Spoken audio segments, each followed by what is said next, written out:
Hi everybody. Adam is my photographer. I'm going to do a quick thing on how to make butter.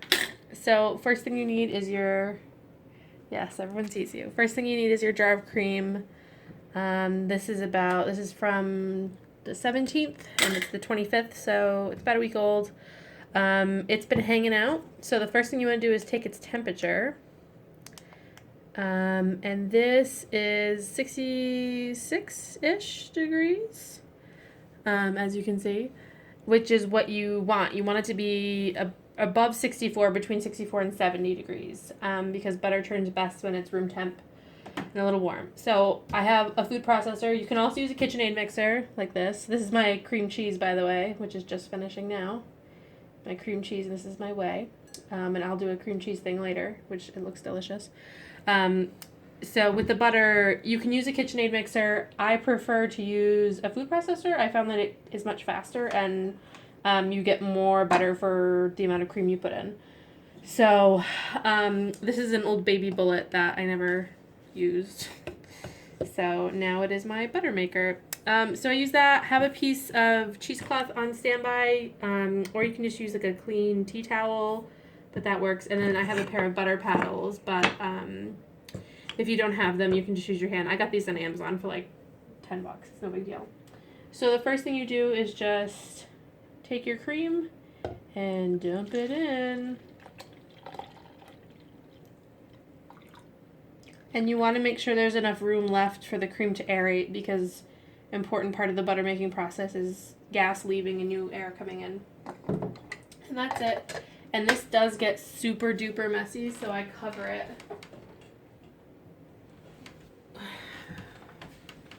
I cover it. Alright, this is going to be loud, but it's fast, so watch.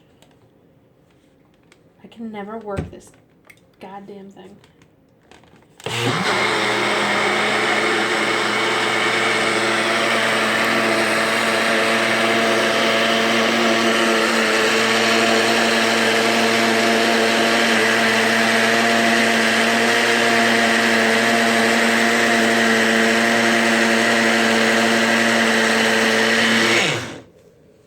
Do a quick check. Alright, so this is like the whipped cream sort of phase, and you want to keep going. You're getting close. You want to keep going until you see little yellow specks forming, and you want to stop when they're about the size of a pea. So I'm going to keep it going.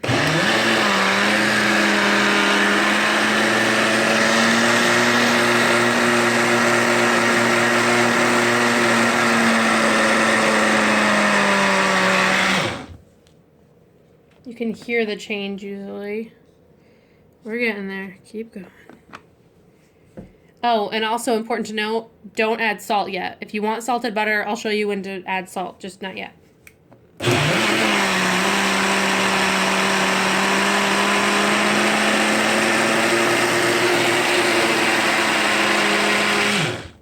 I check really frequently during this stage because you can overbeat butter, and then once you overbeat it, there's no going back. It's done.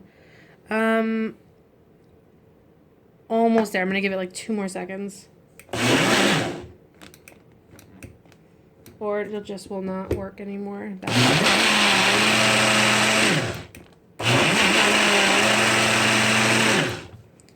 check it again. There's your butter.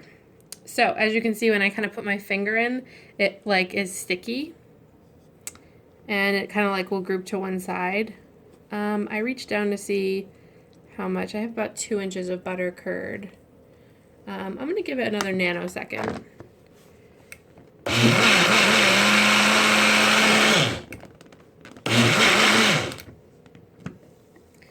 Yeah. So I kind of squeeze it to test like how soft it is.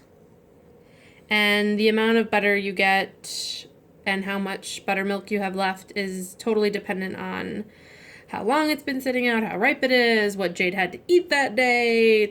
It'll vary.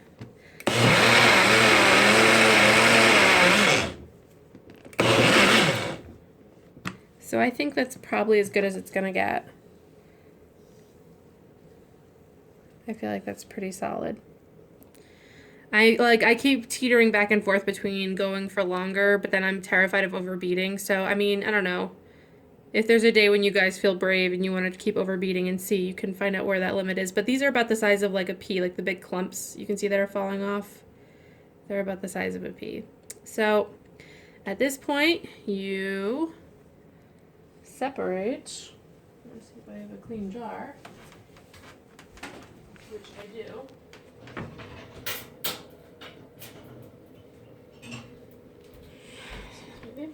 You separate the buttermilk,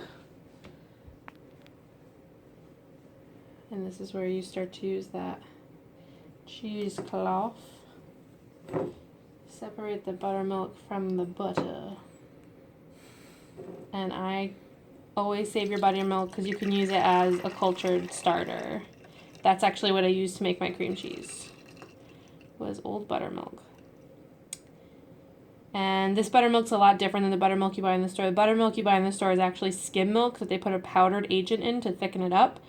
So like I would not drink the buttermilk that is from the store. This stuff though is gold. So that's about it. And then I kind of dump it in there. And like that. So you can see I put in I put about 3/4 of a quart of cream. So about half of it turned to butter. And like I said, that'll vary. In the springtime when she's on fresh pasture, you'll get a lot more butter from your cream. And so I just kind of squeeze out the buttermilk. And the butter is really spongy, so you should expect to feel quite a bit of fluid.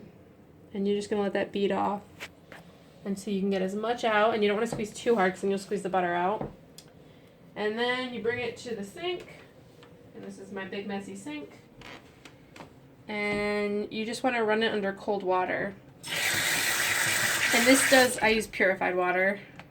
This does a number of things. It cools the butter down to make it easier to work with, but it also rinses out any buttermilk that's still hanging around in there.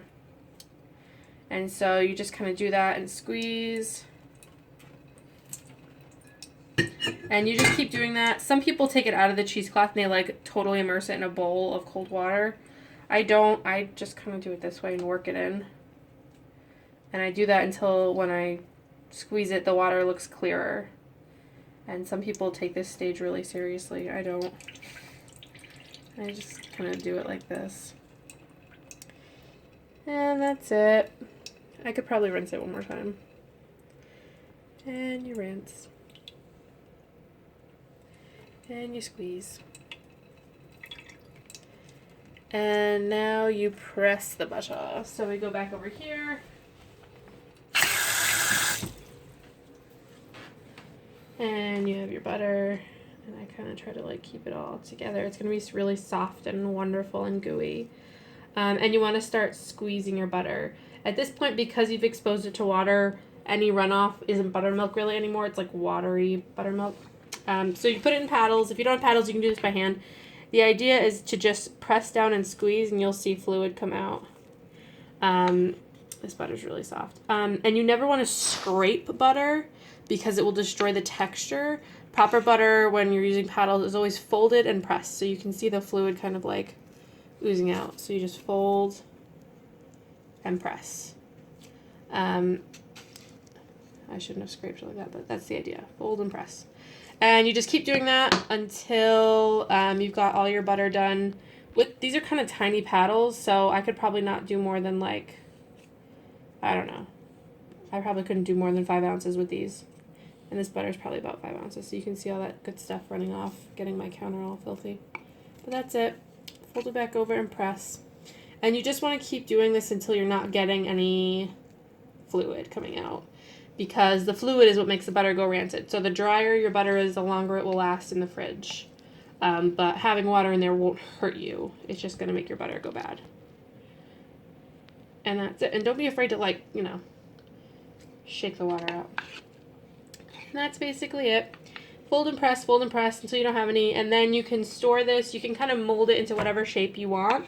and either wrap it in freezer paper or put it in, I put it in a glass Pyrex jar with a lid, and I just kind of keep it in my fridge that way. You can also add some vitamin E. If you have vitamin E capsules, you can pop them and work them into your butter, and that will make your butter last a lot longer. Vitamin E works that way with butter as a natural preservative, and also kind of makes it more spreadable, and it's a good supplement for you. So win-win. Jade gets vitamin E as a supplement as well, so lots of vitamin E. Also, this would be the stage where you add salt. And you want to add 1 teaspoon of salt. Oh, it's my thing. You want to add 1 teaspoon of salt to every pound of butter. So with this, I would put, a little less than a teaspoon, just enough to taste. You can also at this stage add honey or garlic if you want to make, or cinnamon if you want to do like a honey butter or garlic butter or anything like that. This is the stage. You work it in, get it all evenly dispersed throughout the butter, and then store it in the freezer. And that's it. So if you guys have any questions, you can leave me a comment and I'll see it and I'll work it out. But I'm going to finish making this butter. Bye.